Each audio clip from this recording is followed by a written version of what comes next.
Tengan todos y todas muy buenas noches. En esta ocasión hablaremos un poco referente a la quiebra.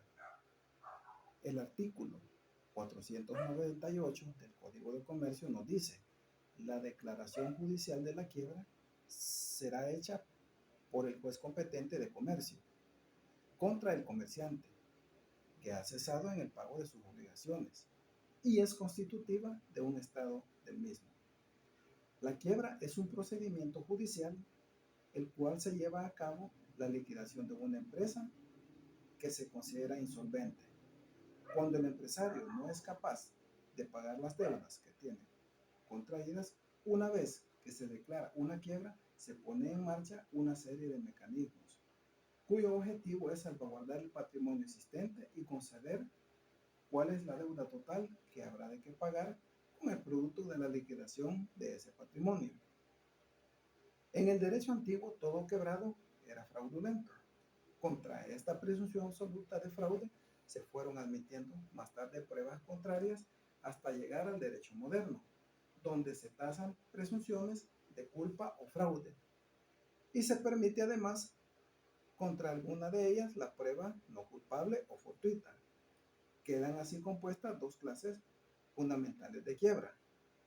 Existen tres tipos de quiebra, las cuales explicaremos a continuación. Una de ellas es la quiebra fortuita. Y esto nos dice: cuando no se conoce ninguno de los hechos que califican la quiebra como culpable o como fraudulenta. La quiebra pasa a ser de categoría de un suceso desgraciado, es decir, un suceso cuya causa hay que buscarla en el infortunio que se deba estimarse casual, en el orden regular y prudente de una buena administración mercantil. Cuando, pese a haber hecho todo lo posible en el contexto de las condiciones del mercado, la situación personal o sencillamente la suerte ha acabado llevando a la empresa a la quiebra. Culpable. En la ley de procedimientos mercantiles se enumera taxativamente los hechos que llevan inherentemente una presunción legal de culpa cuando la quiebra se da por una clara situación manifiesta de mala administración, que de hecho está tipificado como delito y penada duramente. Esto podemos decir son gastos excesivos, pérdidas injustificadas, sea por arriesgar con exceso en el juego, sea por apuesta, imprudentes, ventas ruinosas, es decir, a menos precio del corriente, endeudamiento excesivo. Cualquiera de estos hechos arrastra inexorablemente la calificación de quiebra culpable. Por otra parte, en todo artículo del citado cuerpo legal se refiere a un caso de incumplimiento de obligaciones legales que pueden estar justificados por una causa inimputable al quebrado, presunción de culpa, salvo prueba lo contrario, no haber llevado libros de contabilidad en forma legal, falta oportuna de manifestación de quiebra, rebeldía al tiempo de la declaración de quiebra o durante el juicio.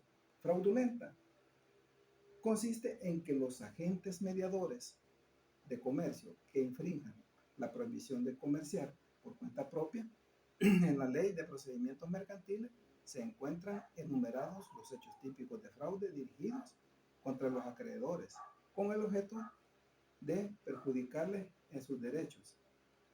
Tales son, este caso, el más grave de todos, es cuando esa clara situación manifiesta de mala administración se ha producido con dolo, es decir, con mala fe. Podemos decir que en esta quiebra el alzamiento de bienes es donde anteriormente entraban los que se fugan, ocultando o llevando consigo sus caudales o efectos y libros. Simulación o la exageración del pasivo, la ocultación o reducción del activo, la falta de contabilidad y irregularidades en la misma en perjuicio de terceros, los abusos de confianza en perjuicio de terceros, los abusos de créditos, giros de complacencia, los pagos anticipados. Según el artículo 503 nos dice: el quebrado queda privado de la administración y disposición de sus derechos patrimoniales e inhabilitado para el desempeño de sus cargos mercantiles. Asimismo, el artículo 504 nos dice: La quiebra puede ser fortuita, culpable o fraudulenta y se considera fortuita mientras no haya sido calificada culpable o fraudulenta por el juez de comercio competente. El artículo 511 nos dice, la sentencia que declara la quiebra pronunciada en el extranjero produce efectos en El Salvador, siempre que reúna los requisitos exigidos por el Código de Procedimientos Civiles. Sin embargo, los acreedores domiciliarios en El Salvador tienen cierta preferencia sobre los acreedores en el extranjero. Muy buenas noches.